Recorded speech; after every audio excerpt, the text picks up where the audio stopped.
It's Sunday, and just know that all of the MAGA Christian nationalists who are complete and abject hypocrites are going to their mega churches today to be fed unfiltered and untethered supremacy, and that they are better than everybody. And I think it's really important that we understand our opposition, because long before Trump, these Christian nationalists have been playing a decades long game. They want to control your OBGYN appointments. They want to control what your kids learn. They want to indoctrinate your children. And in fact, they are indoctrinating kids in these mega churches all across the United States, starting at a very young age. So Seth, our producer, always puts together for Sunday a little check-in with what's going on with the MAGA Christians. Kylie, play the first clip. The difference between Republicans and Democrats. Democrats make things up and will try to, and exactly what we saw here with this Russia collusion hoax, is that they make things up for political purposes. Republicans, we have to follow the law, and if the evidence is there, and if they broke the law, there has to be consequences, and that's the thing. I think of what's happened over the last 8 years. Democrats truly do have Trump derangement syndrome, and they let that blind themselves, and they were willing to do anything to keep him from winning office. And now they're going to find themselves in a lot of trouble, not only with the electors and with the electorate, because they lost the elections in 2024, but now, they also have a trail of impropriety and illegal activity that could come back to haunt them as well. Follow the law. Republicans have to follow the law. Who is he gaslighting here? First of all, he's talking to Jenna Ellis, who had her own court problems for helping Trump cover up lying and criming. But you elected a convicted felon to be the president of the United States. You elected a man who then came in and pardoned people who didn't follow the law. Now, I just recently read that one of the January 6 criminals that was pardoned and who was threatening to beat up cops or kill cops is now on some sort of task force. I mean, by this logic, Donald Trump pardoned a man who had a shirt on that said Camp Auschwitz, and then they want to lecture everybody else about anti-Semitism. By this guy's logic, let's put the Camp Auschwitz guy, let's run him for Congress and see if AIPAC will give him a bunch of money, because that's how morally depraved these people are. That is gaslighting. That is lying. They are so full of shit. It is just infuriates me, and it is absolutely ridiculous. I'm kind of glad Pumps is on vacation, because her head would explode if she heard that. All right, play the next one.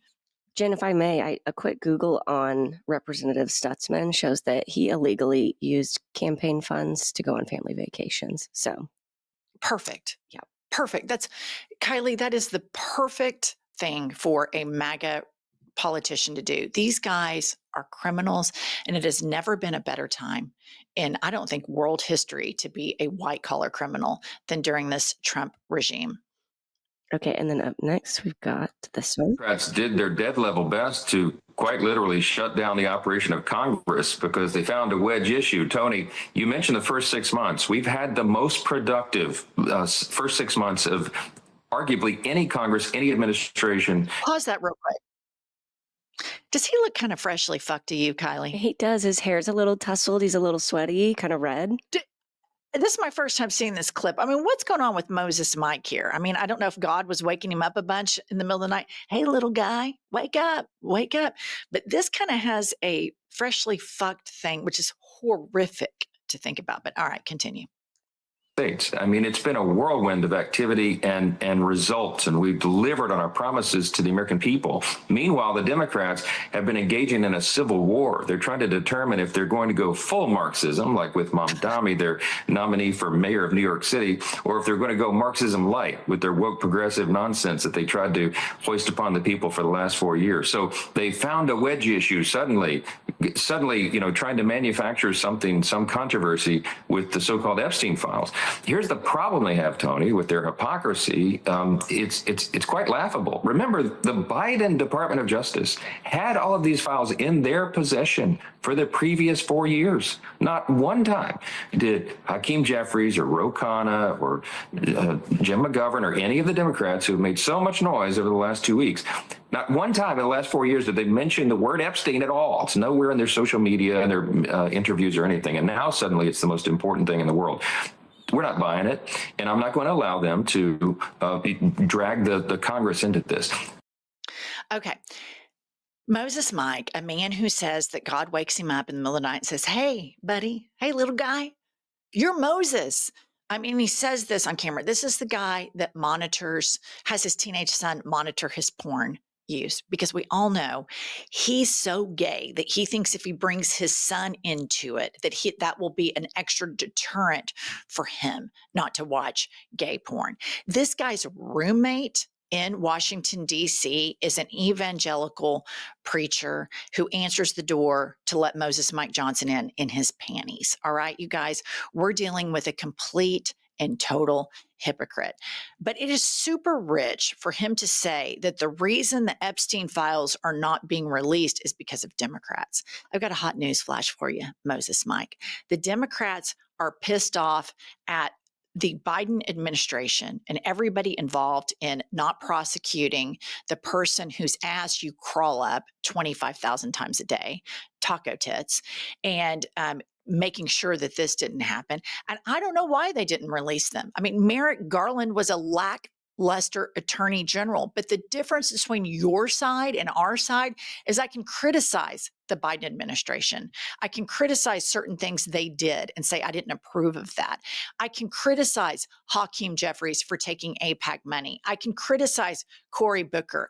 But you guys, it's all or nothing. You have to have this blind obedience to this billionaire at all times, because y'all are his little show ponies. You're his little bitch.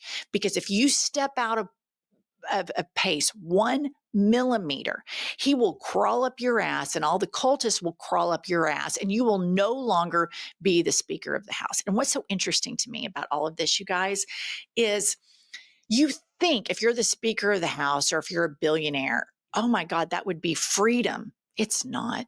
Look at what Tim Cook did. There's nothing free about what he just did in the humiliation exercise in the Oval Office. He is beholden to a man with cankles that needs to wear a bra, that wears a full face of makeup, that has full-blown dementia. Moses Mike is completely beholden to Donald Trump. These people aren't free. These people are kept women.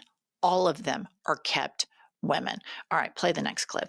There are those children in the earth Oh my God. who have been victims, trafficked, abused, lied to, and they were told, shh, tell no one. You have seen whistleblowers. Now the children shall speak. And I will reveal the true lists. And I will reveal those who have touched the children, for they will be given a voice. And it is not whom you think. Oh my God. You know, I mean, this is Kylie. That is, who is this? Is it Prophet? Hank Kunneman. I just have to say, I think pastors are theater kids that didn't make it. So this is what they have to do to get an audience. I think that's a really good take, Kylie. That is so insane. And here's the thing. If there are two people in the audience, that is two people too many. And I think that there has been a huge failure in the Democratic Party to not address this religious industrial complex. It is for profit. It indoctrinates the public. It requires blind obedience, and it set the psychological soil decades before Trump entered into these people's lives in suburban American cities, in rural cities, rural towns, and they just fell prey right to it because the affect of the way this guy was, with the hair and the way he was, it's very Trumpian. I mean, Trump is nothing more than a two-bit evangelical televangelist. 100%. And let me just read you a headline about this guy. MAGA prophet declares God is far right. Pastor and self-proclaimed prophet Hank Kunneman said in his sermon Sunday, God is far right and that Democrats are black, dark, evil. That's their worldview. There's no gray, there's no nuance. It is this spiritual warfare. You're either with, God or you're with the devil. And so many people, and listener Kylie, our producer, is kind of jumping in here because Pumps is in Maine. Go Pumps! But she grew up in mega church culture. And Kylie, you can probably speak to your two choices growing up: good versus evil. 100%. And the whole megachurch issue is, and this guy, all of these pastors, how dramatic they are. I remember being a kid and the loud music and the band and the lights. You think, God is here. I feel him in my body. Then you go to your first concert and you're like, oh, I like live music. It's just, they evoke emotion out of you and they prey on you using lights and, the casino sounds, all of this shit. It's all fake and they know it. That's a really, really good point, because if you're from, some small town and you go to some big mega church and you've got this great sound system and light show, it's, going to a concert. I just recently went to the Oasis concert at Wembley Stadium in London last month, and it was a religious experience. And I'm an atheist. I mean, but it was a total religious experience. So that is such a good point. Okay, last video. We'll spend money on plenty of things that are not virtuous. And so, I don't want a perfectly free market. I want the state first. I want the state to be Christian, which we currently don't have. But I want the state to be Christian. Separation of church and state, that's fine. But separation of Christ and state, no way. There is a God above the state, or else the state is God. And so I would like the true God, the one that actually exists, the triune God, to be the head of the state. And then, assuming that a Christian state, I want that Christian state to be able to govern even economic affairs, and not necessarily in a meticulous way, not in a way that's overbearing, but absolutely, I want the state to be able to come in and say, oh, I see you have a business here called OnlyFans. Right. That's shut down. Oh, but the people want it. Oh, yeah, but the people are retarded. That's shut down. You guys, everybody knows that has watched this show for a long time that I am constantly whistleblowing about the dangers of right-wing Christianity, because we live in a red state. We live around it. They are held so hostage by these ideas. There's no objective thinking. There is such a blind obedience. And this is the part of the electorate that leaves us vulnerable to everything. This is the electorate that left us vulnerable to Trump. This is the electorate wherein Vladimir Putin enters through the prayer breakfast and then starts paying off politicians that are uber religious. This is the electorate that causes us the majority of our problems. They are the gun electorate. They are the anti-abortion electorate. They are the anti-woman electorate. They are the anti-immigrant electorate, because this is the white supremacist electorate. This is the remnants. This is what remains and has always been in place. We just don't call it the KKK anymore. But that's what this movement is. They have played a marathon, not a sprint. And now they're in power, and they use Trump.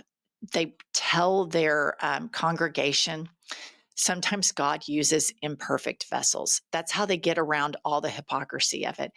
And a lot of these people, they themselves have been very spiritually abused and are very broken and have a lot of shame associated with sex, and therefore have their own urges and whatnot, or they're, liars, etc., just like the general public. But it seems like when they're in this world, it's so exacerbated because they think their best way to get over anything is just, I just prayed about it to Jesus and he'll forgive me for anything. And they never do any work. And this is the cancer in the United States of America.